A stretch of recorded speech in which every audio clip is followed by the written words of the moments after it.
Marcus? Here. Commissioner Schulte? Here. Commissioner Wilkie? Councilmember Falco? Here. We have a quorum.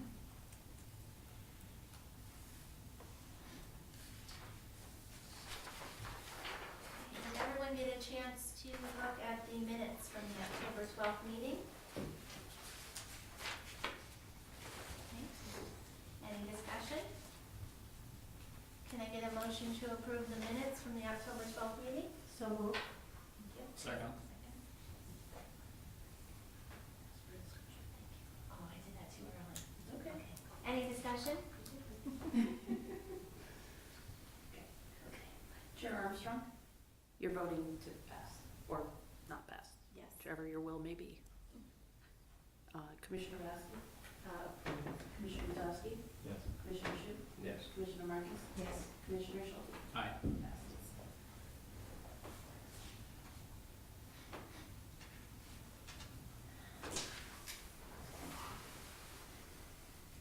Yep, so you're gonna ask if you have any questions.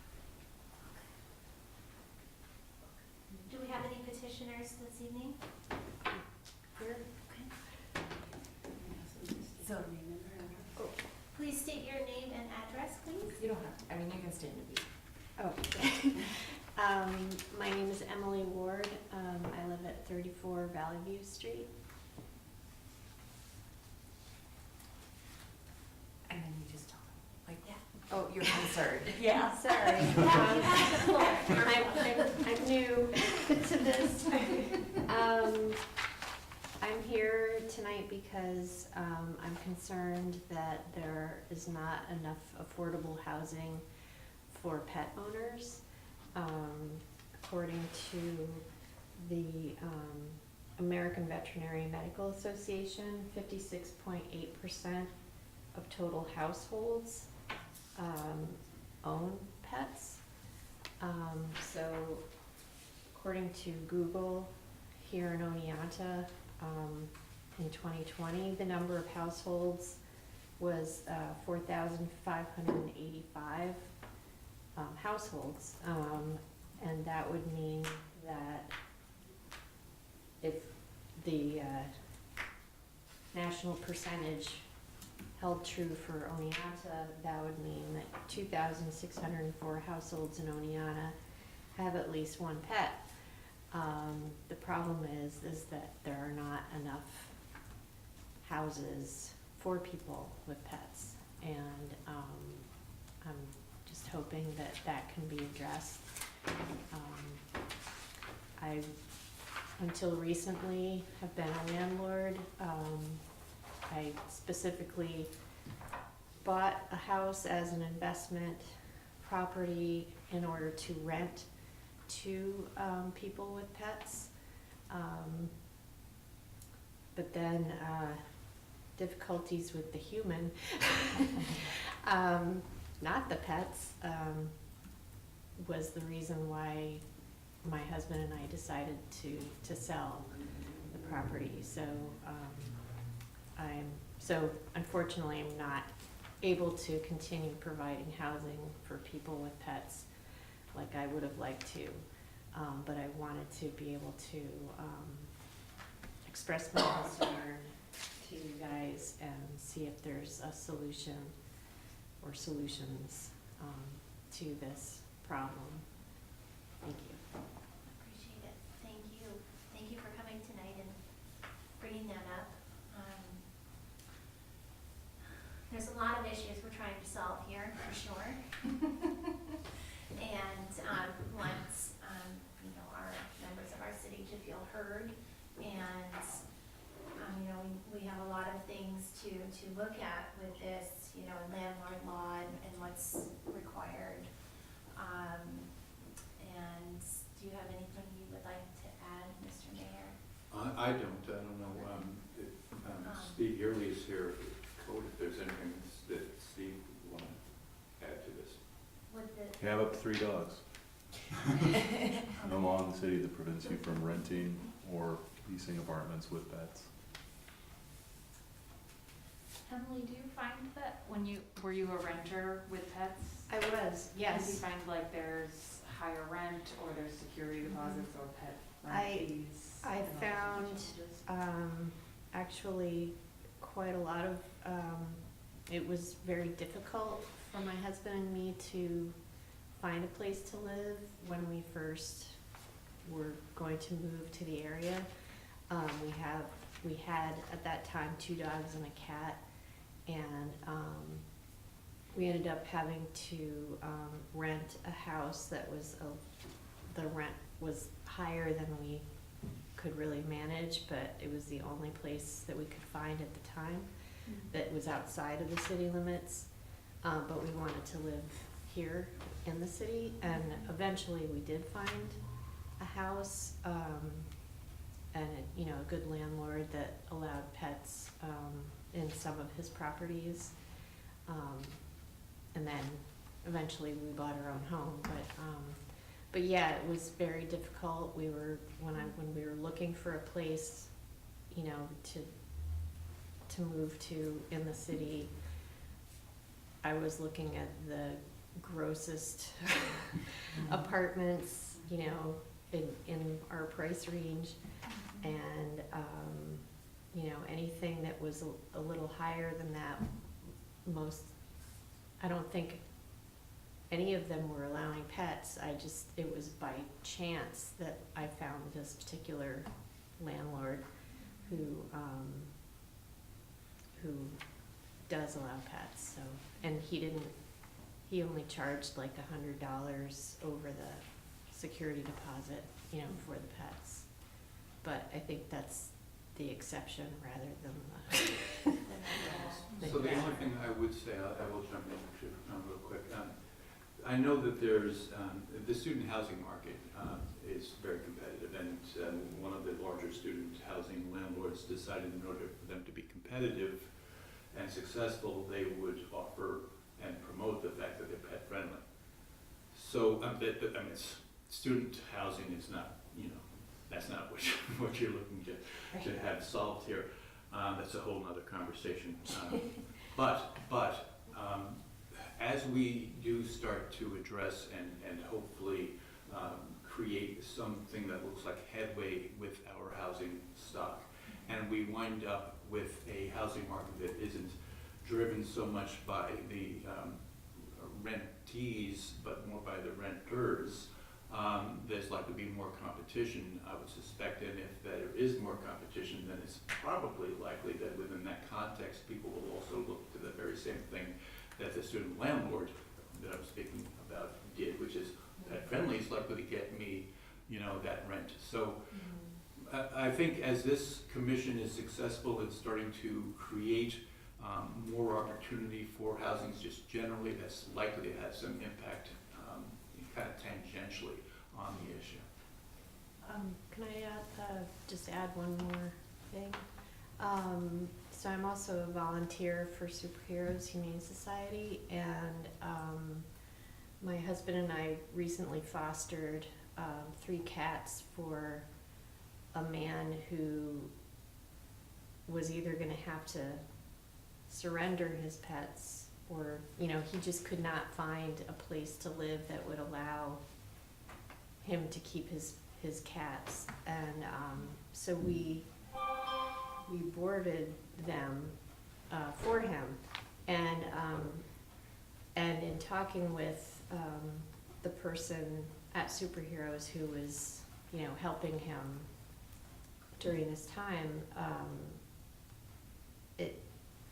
it came to my attention that Superheroes receives calls regularly from desperate people who are, they own pets and they're renting, and their landlord sells the property to somebody else who then changes the lease, and then when the tenants are signing the lease, they're not really paying attention to what's written in there, which is pets are not allowed, and then they find that out and they're forced to make a decision, like, do we move, do we get rid of our 4-legged family members?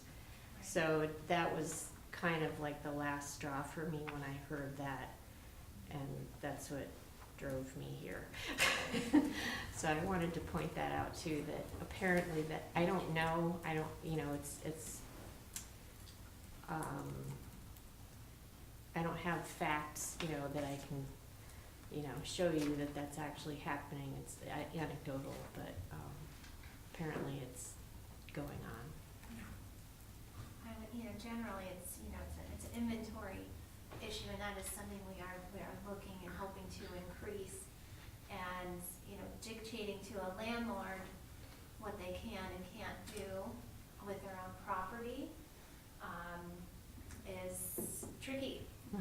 But also you look at, you know, reasonable accommodation, and you look at service animals and those types of scenarios. And, you know, landlords have to follow a set of laws there.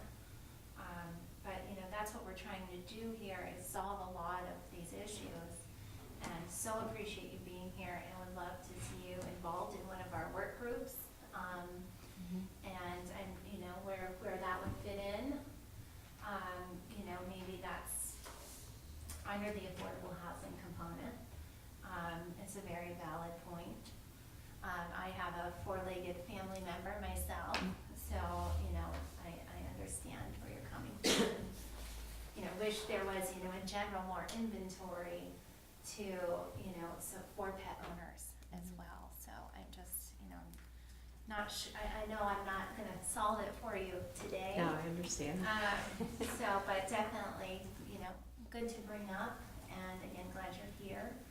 And, do any other commissioners have any input or anything you'd like to note on that?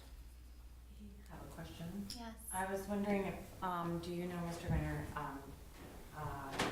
does the new building on Deed Street, do they allow pets in that building? That is. You know, I don't know, I didn't see anything in the literature. Yeah. I don't know if it was in that pamphlet or not. I Okay. was looking at that tonight, I didn't see anything. Something else. I saw this week's hometown, and it's pretty much a full page ad for Loves on Deeds, and I didn't notice anything. Well, I mean, I could reach out to him and just ask. I don't know. And, you know, one of the things too is I have many friends that are landlords, and, you know, just talking with them too, and bringing this up here is a very good thing, that you've done, because I would, you know, just some more fact finding, and as to why they maybe don't rent to, you know, for other than the obvious reasons. You know, they're probably worried about wear and tear and damage and such things to the property. So we hear you. Thank you. Wilbur Park Apartments, I believe, allows pets, you have to pay Extra. Yeah. Yeah. a bit, An I mean, extra but for deposit. exactly that reason, it Yeah. does make sense, but they do, and that's a Exactly. fair number of apartments. Yeah. Their rent is quite high, though. Yep. Yeah. Yeah, it would be interesting to know the pet policies of some landlords, just at least as an unofficial poll. Yeah. I can look into that. But you can't make them No. accept pets. Correct. Correct. Could there be incentives, though, of some kind? Maybe there could be a list somewhere of places like Wilbur Park Apartments, or you mentioned certain landlords. You know, student housing isn't great, but if your options are you have to move out or lose your pets, it might be something that people would want to consider if they knew there were. Is there any kind of listing of, Pet friendly. well, no, just housing options generally? Do people have to go to individual realtors? Maybe that's something we could offer to landlords that, I don't know, is that something you could put on the city website? What apartments are available, and they can, and then one of the categories could be, I don't know. that's not something we want to do. Steve is shaking his head. It's more of a marketing Yeah, no way. thing. Oh, because it Yeah. suggests City it. thing. Yeah, Right, it any might time the suggest city that we're endorsing Right, or something. exactly. Right. Yeah. Unfortunately. Well, maybe the realtors could get together and do something like that, but it just seems there's somewhere there, because certainly there are some larger landlords that do allow pets, whether it's a little bit pricey places like Wilbur Park Apartments, or not the greatest, but they are available student. So there has to be some way to match up the people who are looking for this with those that are available. So I understand that the city can't do it, because it does suggest that they are endorsing and there's liability issues. There's a But maybe construct that, somebody can do it. yeah, there's a construct that the infrastructure committee is going to eventually arrive at relative to developable properties, a list and cataloging of those, and it's the same story. We can't be promoting of that, but there's going to be some mechanism that you guys are going to determine within that work group, and we'll Yes. figure out that workaround, and you know, that may very well be what that looks like. I can begin to guess, but it's a smart group of folks. We'll see what they come up with. I mean, there's also liability issues because as a former landlord, every year when we renewed our insurance, we would be asked whether or not any of their tenants had pit bulls, Dobermans, you know, the category of, you know, those animals, so Yeah. some landlords just, they help out. So. Thank you, Kurt. Okay, all right, thank you very much. Thank you. And maybe we could get your contact information after the meeting? Yes. And we could follow up with you. Okay, thanks. Thank you so much. Okay, new business. I think we'll go around the room and report on our work groups. If that sounds good. I'll start. So the housing committee of the Refugee Settlement Coalition met about a month ago, but after that, we are working with the center in Utica, the Center for Refugees and Immigrants, and they have decided that rather than send us a immediately arrived family, you know, we meet them at the airport and they come, that we would be better off focusing on refugees who have been in this country for at least 90 days. And the 90 days is because the center is required to do intensive case management with the refugees. And since we're an hour and 15 minutes away, they've decided it's too far for their social worker to go multiple times a week. So they said we should start looking at people who have been here a little bit longer. Is that right? Which actually makes it easier for us. I don't know if any of you saw the movie Utica, the Last Refuge. You did see it, right? And there's a scene in which the people come and they're brand new to this country and you have to show them how to work a stove, right? Exactly. Well, people who've been here for that, they figured out the stove issue already. And it also means that we're gonna have people who've probably already started jobs and their English might be a little better.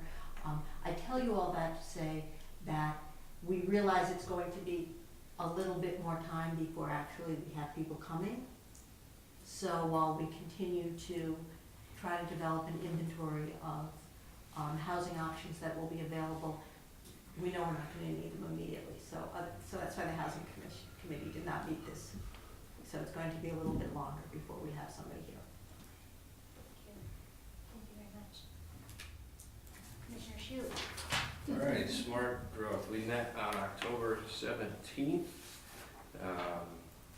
Our next meeting is to be determined. It's tough around Thanksgiving coming up here, but we'll figure out a time. So just some general discussion.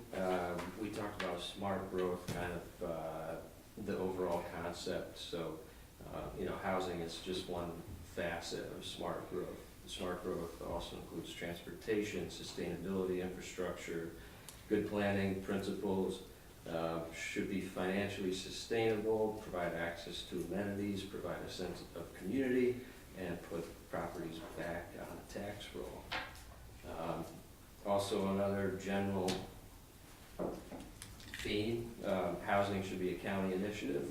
It's important to start locally, but also understand that the city should work in concert with the county and vice versa. Couple more specific points we talked about. We came to the consensus that the city should consider hiring or partnering with another local entity like the IDA, the town or the county to hire a housing and economic development coordinator to spearhead this issue.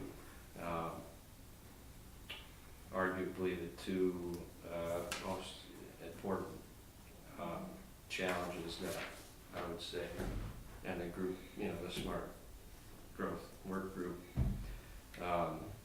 consider the two top priorities in this area. The second specific item that we spoke about was that the city should consider partnering with developers to rehab existing properties and develop underutilized lots through public-private partnerships. And finally, we spoke about grants. I mentioned before the CFA grant period opens in May and ends in July, so we're looking at that. And one of the members brought up the Thriving Communities Technical Assistance Program through HUD, and that's more or less, the city essentially would apply for technical assistance like planning, design, and things like that for housing. There are a few different categories, but one of them was housing near transportation, and what immediately came to mind was the Market Street project. So I don't know if the city staff is aware of that, but that's something we discussed. I don't know when the deadline is, but it's probably soon.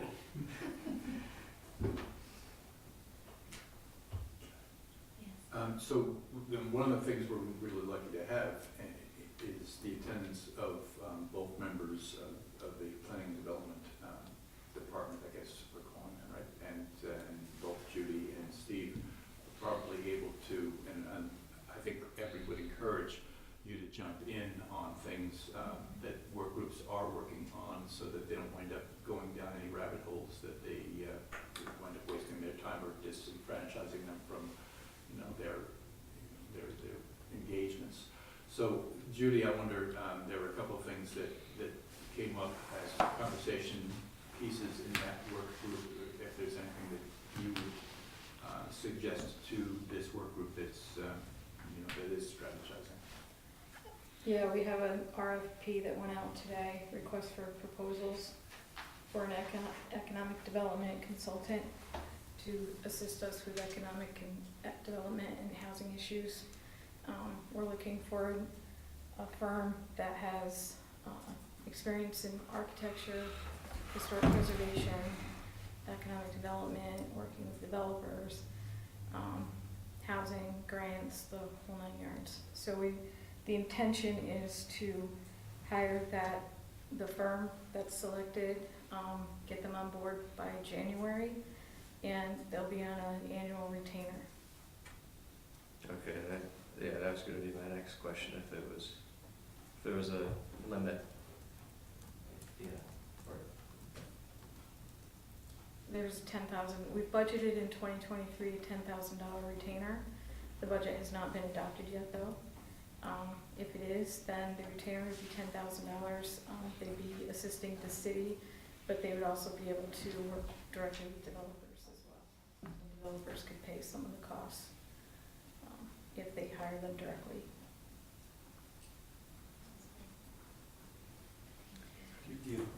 With technical assistance grants, those are in the CFA grants, the housing grants that we can apply for. We look at those as they come up and determine what we're gonna go for. So yeah, we'll be looking at those when it comes out, usually in April. They're due in July, awards are usually in December. yeah, I think the link that Karen sent me, I think the technical assistance grant is open now. I didn't see didn't see it, like I said, I didn't see a deadline, but Do you know what the thought was for the Market Street, like what were you thinking? Cause we've already got a $12 million grant application in for Restore New York for 27 Market Street. We're applying for more money for the, Transit Hub project through DOT that's due this month. So I'm just curious what the intention was or the thought was for technical assistance. I guess more money isn't a bad thing. No, but so you have to have a plan, and it has to be part of the Right. overall approach. The other thing too, we're in the process right now of administering our housing conditions survey. The field work has been done for that by a consultant that's working with us on that. Their report and maps and things like that should be coming out very soon, within the next month or so.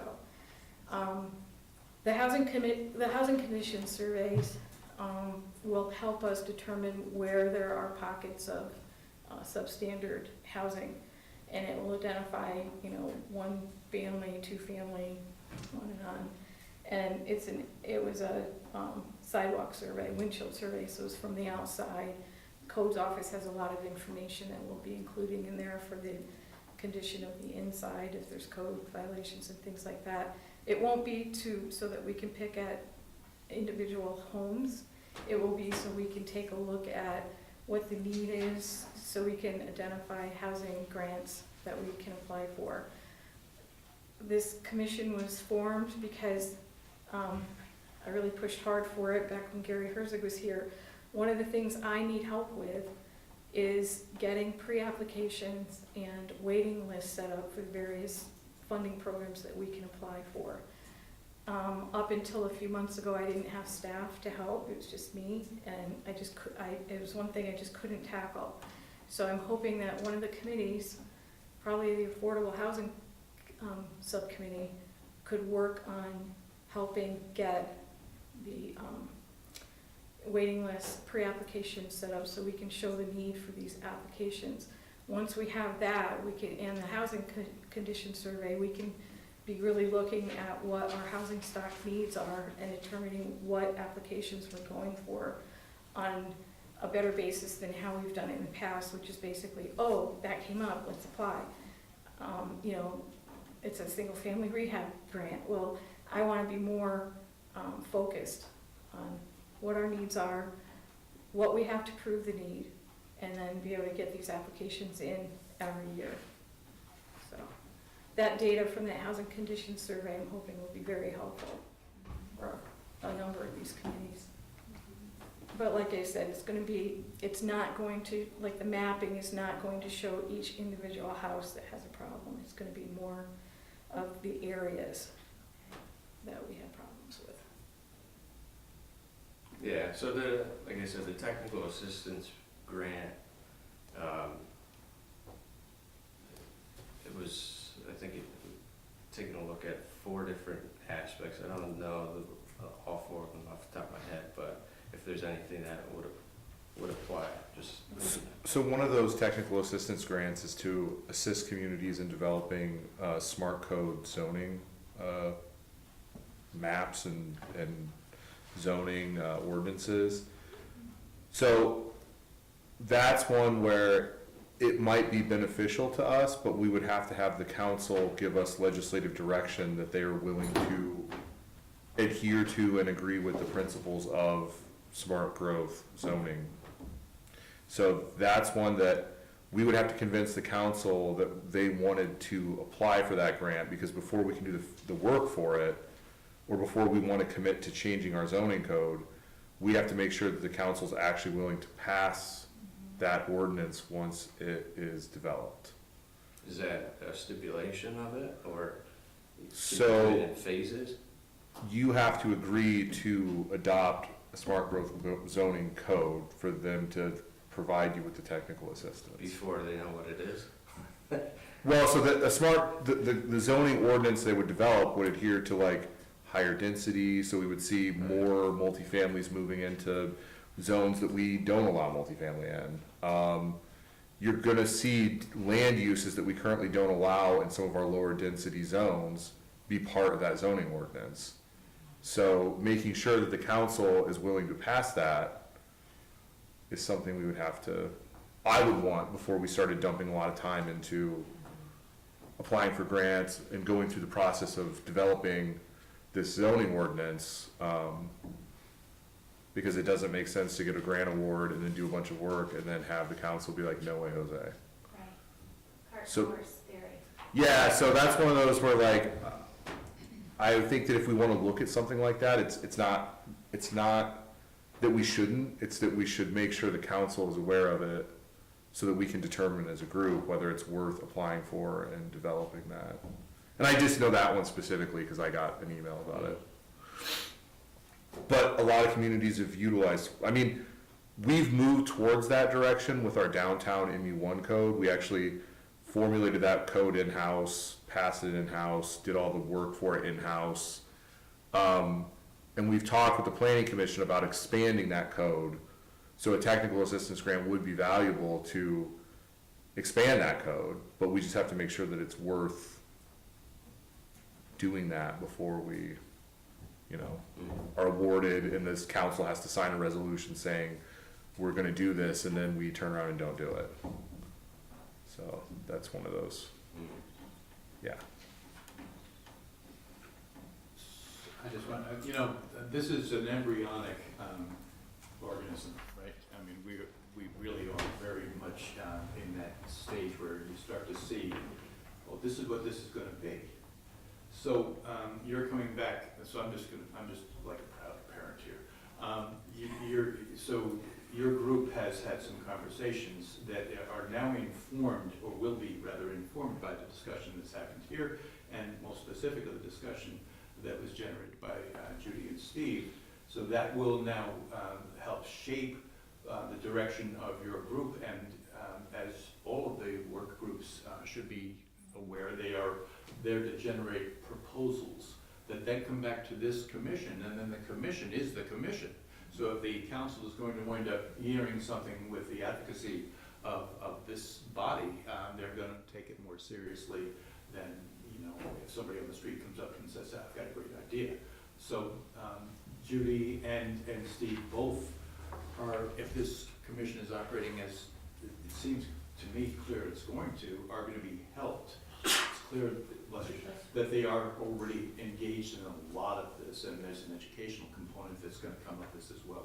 But if this commission is able to help them do their work, and their work informs proposals that come out of these work groups, and the commission is able to move them forward to council, how great will that be? So, anyway, that's my piece. Thank you. Can I ask you a follow-up question before I talk about my group? Yeah.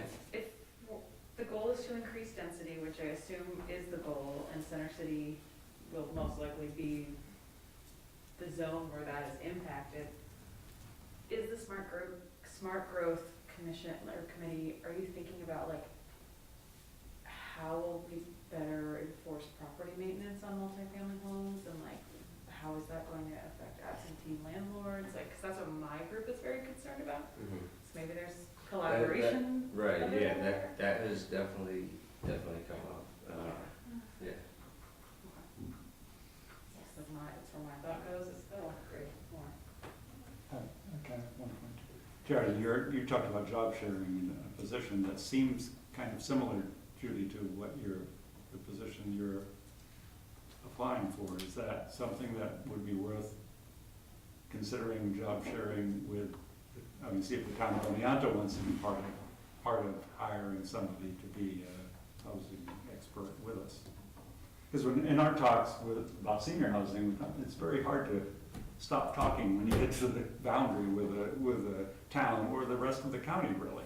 It's an organic problem more than a city problem.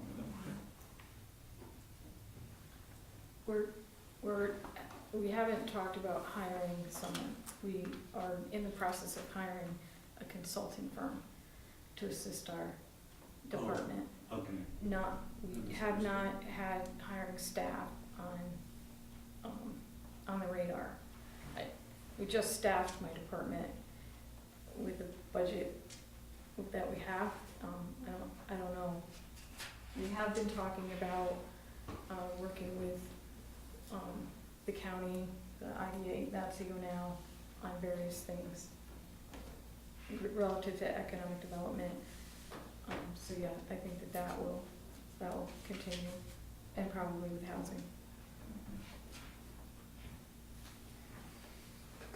I think there will be, a lot of crossover, and there needs to be, so that we can assist better and get the proposals to common council. That's, the goal. So, however we can support you, we want to do that, Judy and Steve. So, so do you feel like, so I guess I just need to back up. Are you tasking us with writing this? What do you need specifically from us for what you were just speaking about? To propose to common council to get this zoning code moving, or am I not understanding it correctly? So what I would say for this, because it's something we're already working on, or at least exploring, and then having that information available for council members who are obviously going to have questions about how that will impact their specific wards, depending on how that smart growth code is adopted. Okay. Understanding that a majority of the city is zoned for single family, so some of those single family zones would obviously turn into one, 2, and 3. I think most zones in the city would by right become 1, 2, and 3 family zones. Meaning that you could have 1, 2, and 3 family homes anywhere in the city. I think that's typically what we're seeing in places like, Minnesota, Right. New York's moving that direction, California's moving that direction. So you're seeing by right zoning being 1, 2, and 3s, and then higher density is your apartment buildings, like real apartment buildings. Thank you.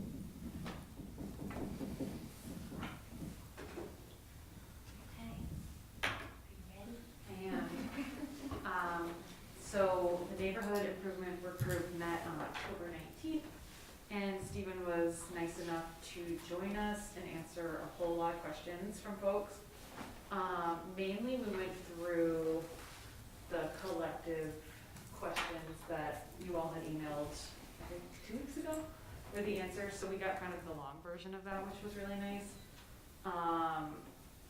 I think it was clear from our work group, and we don't have a formalized proposal, but I think it's very clear that code enforcement needs expansion and probably a few more folks in the department, depending on how crazy we can get with our proposals.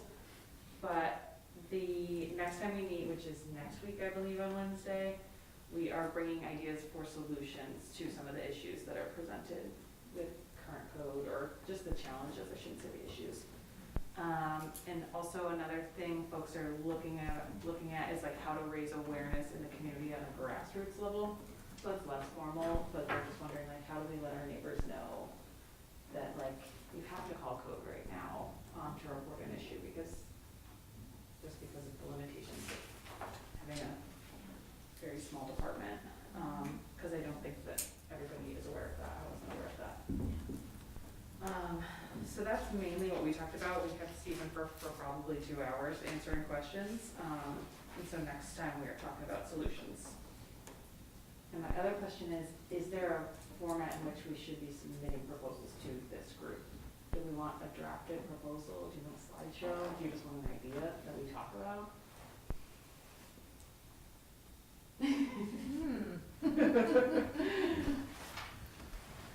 I think I like a drafted proposal, but if you need help writing that proposal, or, just wanna bounce it off all of us, I don't know. What are your thoughts, commissioners? I agree. Yeah. Shouldn't have to expend a heck of a lot of effort No. on putting together a draft. Slideshow, no.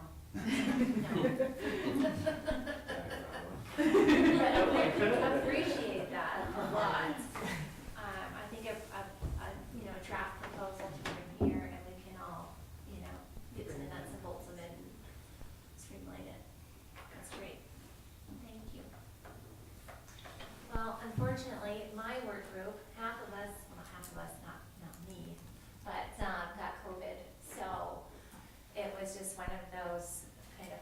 storms, and so we did not meet. But behind the scenes, Joan Fox is looking at MLS, at developable lots, and double lots, and she's making a map of these that might be worthwhile. So, and something like that may already exist. Yeah, I think I sent it to the group. Sorry, go ahead. Oh, we already sent it to the group. It's a link, it's online. I ArcGIS. did see that And you map, can- and she was just diving into that a little further, looking at the MLS end, so, I don't know. Because there's all kinds of layers on that. You can see what lots are potentially developable, where the water, sewer, everything else is Okay, on that map. okay. Has owner information. Mhm. He has Okay, owner so- information too. Yeah. I will talk to her about that. So we are scheduled to meet next week on Tuesday at the Keller Williams office at 5 p.m. So, there we are. So I apologize that I did not have a better report than that at the moment. So I turn to Kurt. My report's worse than yours. I threw a party and nobody showed up, other than the mayor. True story. Didn't get a response even, so, so today I sent out, I had scheduled a meeting in the mayor's conference room for Monday the 11th, or the 7th. And, like I said, no responses and no shows, so today I sent out another email with several possible meeting dates and times, and I'll wait to see what the responses are and then pick one that seems to be the most popular. Thank you for your efforts. I'm sorry. And Kurt, I'll help with that. I piggybacked on that today, but I'll make some phone calls, reacquaint people with their self-identification of wanting to be on that committee. I'm happy to help make phone calls. Maybe it's me. It's not you. It's not you. All right, Bob, take it away. Senior Housing met on November 1st. Tammy Reed, who's the director of the Council for the Aging, had her first meeting, and she's going to be a real asset for the committee. Nicole Blanchard talked about a couple of programs that Bassett is talking about. One is a maintenance program that would integrate some Hartwick and SUNY Oneonta students in helping senior homeowners or renters kind of manage some of their things that might need to be done about the house, that be a training program or vetting, et cetera. And also about the idea of having a community greenhouse, which seems like a neat thing to think about, and as we talk about community gardens and giving people a head start with a community greenhouse. So we'll be learning more about that as it develops. And Tammy sent us some information after the meeting about some of the programs that they're looking into related to senior housing and some of the village concept and some of the other things that we've talked about in the past. But one of the things that I wanted to bring up tonight was we thought about having a focus group, just almost probably just open to the public of what seniors might really want in the city. That's great. And I don't know if this should be, we probably have it at Elm Park, maybe in January or something like that.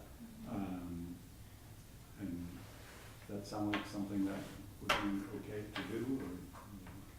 I think that's a great idea. I think it's a great idea, Bob. So we'll follow through with that. I think that's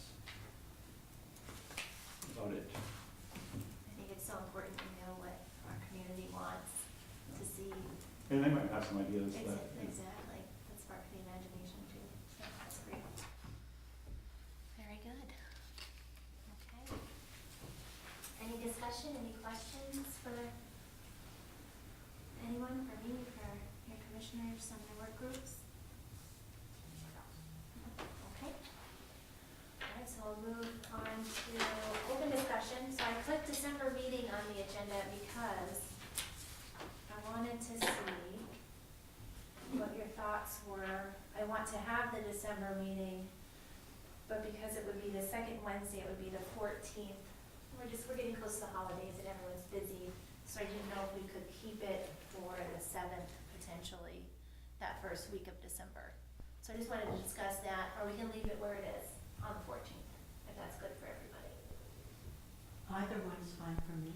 Okay. Same, yeah. For the 14th. The 14th, okay. Hands up, for you. Yeah, I don't think it matters. Okay, we'll keep it on the 14th, folks. Thank you. And I just wanted to discuss if there's any more support you need from me, from the mayor. We kind of touched on this a little bit, just in your work groups. I know you're working on the website. We just brought I'm so over my head, it's so embarrassing, so I just brought a Harvard College intern into the mix, and personally almost escorted to the office by the president of Artwork. So I have all kinds of confidence that he's gonna get us to where we need to be. Very good. What's the URL for that again? It's all four with the number 4, Oneonta, and that's these work groups and so many of the other ad hocs as well as different groups. They'll all be, public facing, shareable. I believe it's .org. .org, okay. All 4 Oneonta.org. Yeah, I believe that's right. Thank you. Number 4. Great. Yeah, I think it's currently, it is, but nothing's happened to it yet. How are you feeling the work groups are going? Good? I'll start. Thank you. Ours is going pretty well. A lot of good ideas, a lot of good discussion, very free flowing, so I find myself just like sitting there trying to scribble everything down, trying to catch what everybody's saying. But I kind of anticipated that for the first couple meetings, just because everybody's got a bunch of ideas, so Yeah, I think it'll be a little more structured as we go along. very good. And please do reach out to myself or the mayor if you need any help or need us at your meeting for any reason. We're happy to attend. We've been wondering where we're at with the general statistic gathering and what's happening with that. Well, Specific to. Well, it just, I thought one subgroup was doing statistics. So, I know Danny Lappin put together a Google spreadsheet. I think I've he's- got it, I haven't done it. Okay, but that's gonna end up on the Yes, this obviously, website. yes, the Alright. website is gonna be Yeah, and all of this- our minutes and everything from our individual Okay, work okay. group meetings. And then we can compile data from that, I guess. I haven't seen Danny's spreadsheet, so I have, Okay, alright, I'll send it out. And okay, that's gonna be on this, all for Oneonta? Yeah. Yeah, okay. yeah. Thank you. And for sharing. when will that go online? Apparently 2 weeks ago, if you believe me. I wouldn't believe me. Work in progress. I don't want to throw a date out there, but Okay. soon, very soon. And then since you're both here, Judy and Steve, I just want to say thank you for the work you do every day. So, and again, want to And support Mike. you. So, thank you. Okay, so, were you gonna say something? Sorry. I don't know if this is the right time, but, the, article in the paper, about, short-term rentals, I don't know if you wanted to speak to that, or if you don't have to, if you don't wanna bring it up here, but No, I figured it'd be a good venue to It's okay. discuss. Yes, the article in the paper about short-term rentals had a couple issues maybe with, I don't know if the person writing the article didn't understand some of the things that were going on. There's a particular interest in having the U zone allow short-term rentals. Currently, the U zone is SUNY Oneonta, which the city really has no, we're not doing zoning enforcement on SUNY's campus. We're not doing construction permitting or inspecting, like that's a state. But we have a zone as the U district. Hartwick is the other U district in the city, and it includes not only Hartwick's campus, but a couple homes that they own, and a couple what I would call like outlying homes that are located like on Clinton. So it's really a very kind of small zoning district. It's very specific. Currently, there's another parcel that's zoned R3, which is adjacent to an R1 district and is also adjacent to SUNY Oneonta's campus. The idea would be that that zone, because it's not contiguous to any other R3 zone, but it is contiguous to the U zone, would be to include that zone as U instead of R3. That's the nuts and bolts of it.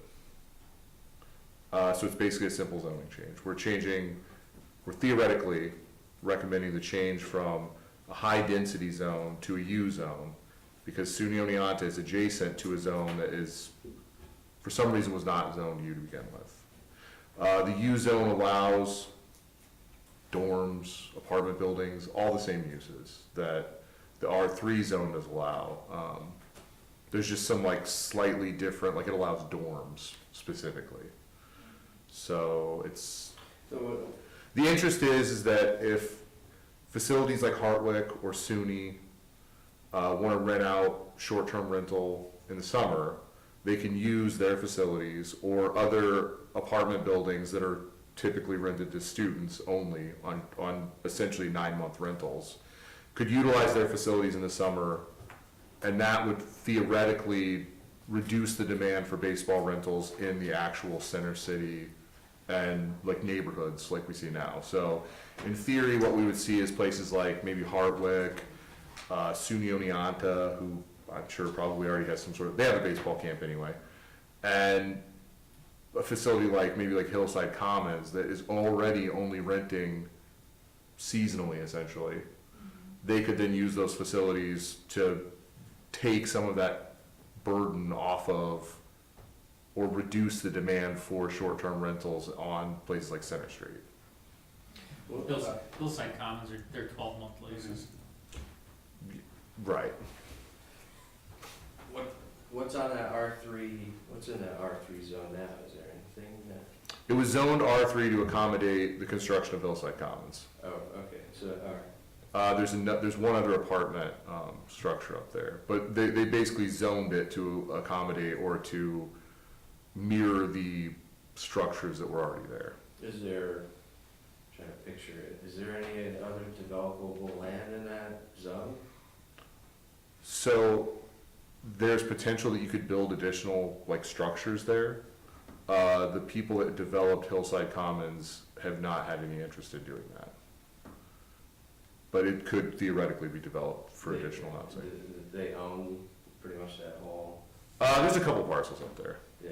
It's not one giant parcel, it's a couple separate parcels. But that is essentially what's in the zone. You've got Hillside Commons, one other apartment complex, and then maybe a single family home, maybe.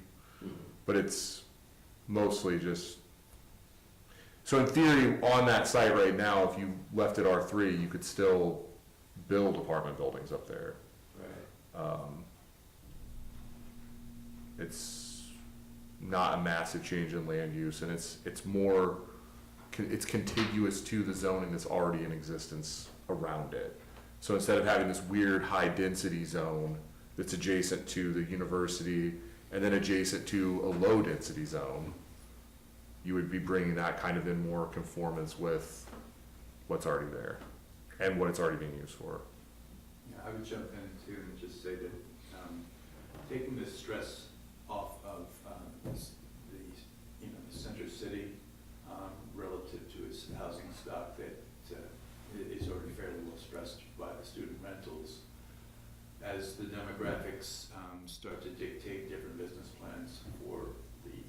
landlords, which I think arguably they will, it would be wonderful to have neighborhoods spring up with, you know, contiguous family-owned or family-rented properties, as opposed to something that's empty for X number of months or whatever it may be per year, which is kind of counterintuitive to the notion of building, you know, a nice neighborhood. And also to our desire to ensure that we have a greater number of homes available as either rentable or purchasable within the center city, which is when you talk to those folks who are trying to do recruiting for, you know, our various large, you know, anchor institutions. The idea of not being able to find homes for the folks that they're recruiting in Center City, which is what they're looking for, is sometimes a deal breaker. And so all the more reason for these kind of small modifications to be considered as, you know, journey of 1,000 miles starts with that one step, tiny steps. I mean, I think just from a technical standpoint too, what you have right now are random zoning blobs that exist for no logical or rational reason. I mean, I don't see the ration that was used to put high-density zoning directly adjacent to what we also said was low-density zoning, because inherently you're creating situations where there's gonna be conflict with those zoning districts. And those exist like kind of randomly throughout the city. There's one actually in the 6th Ward, an R3 in the middle of an entire zone of R2 single-family residences. They're kind of, there's little blobs of them everywhere. Yeah. So cleaning some of that up, I think, is part of that smart growth plan. Like, I think some of the review we've done with the zoning code is to clean up some of those like original zoning, I hesitate to call them errors, but zoning map lines that were kind of drawn, I would argue, are very arbitrarily. Yeah, I mean, I ideally, it helps turn some of the baseball rentals in Center City back into, you know, more stable housing. I think, I don't know if that's gonna happen, but it's a good experiment to see if it does. Worth a shot.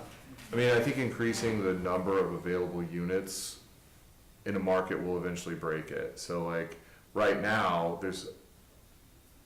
you don't have any, like, what we're not seeing are complexes, like, if you go to like Boston or New York City or like Portland, you see like entire apartment buildings being cleared out to use as short-term rentals. We're not really seeing that here because we already have that kind of built into the market with students in the year and then baseball in the summer, and you just kind of keep that going. I think in Oneonta you'll have a market saturation where you'll get so many short-term rental units that it becomes not profitable to occupy them as short-term rental units. So I think drawing those out of the neighborhoods and putting them into outlying areas is very beneficial to the existing like single-family home stock in the city. Yeah, yeah, I mean, it'll be interesting to see what happens with the All-Star Village with the new owners. You know, I'm sure they're not planning on shrinking, if, Right. You know, if you know what I'm saying. I'm sure they're probably also not planning on not constructing housing of their own somewhere. I mean, but yeah, I mean, it's just a kind of a thought. Yeah, yeah. And it should be also thrown out that the Zoning Board of Appeals granted Hartwick a variance to operate as a short-term rental anyway. So most of those zones have already been varianced into allowing short-term rental anyway. So it's kind of just almost a formality to just adjust our use tables to reflect that. Yeah. Can I ask, do we have an update from our short-term rental work group? You go ahead. So, Mike Wilkie, he wants to engage, he's been very busy. He just is now getting to his first meeting. So he is engaged, and I know he's watching right now. He wanted to be here this evening. had a childcare conflict. So he, is looking for some direction, but also, help from the mayor and I, which we are here to give him, to get his first meeting going. So we're hopeful that that's going to happen, I believe, next week from the email I received from him. So he wants to engage, he's trying to find the time, so. And can I also ask how many members of that work group are landlords or work for landlord companies, or is that not really? No, I was, they self-identified and I also selected folks. It's a nice mix, honestly. Because, and the rationale being that problems being solved by people who are then told this is how we figured out how we want the problem solved. Now, that hardly ever works, so they really do need to be part of the process.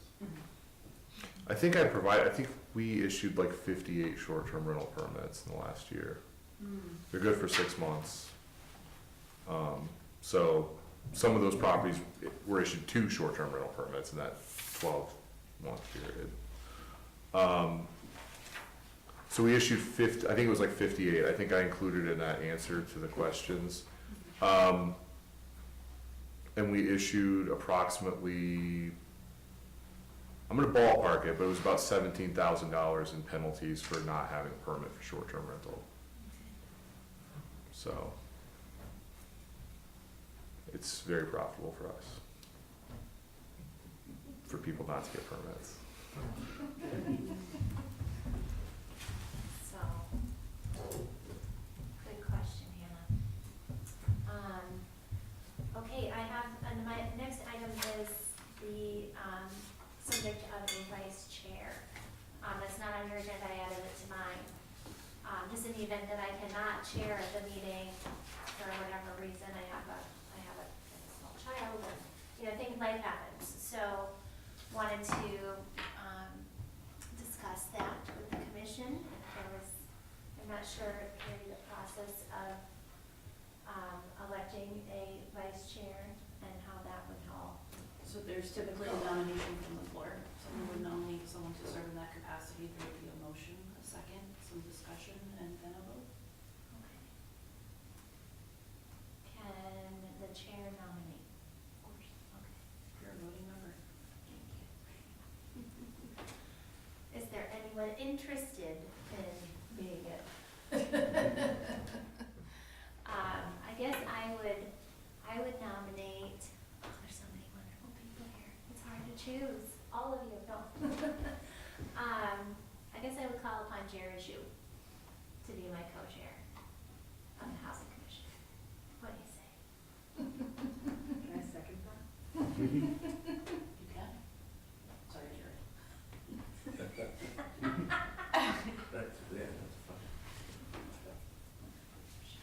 Is that an official second? Okay. Okay, any discussion? Okay, I'd like to call for a vote. Chair Armstrong, Yes. Commissioner Baskin, Yes. Commissioner Wazowski, Yes. Commissioner Shu, Abstain. Commissioner Marcus, Yes. Commissioner Schulte. Yes. Passes. Thanks everybody.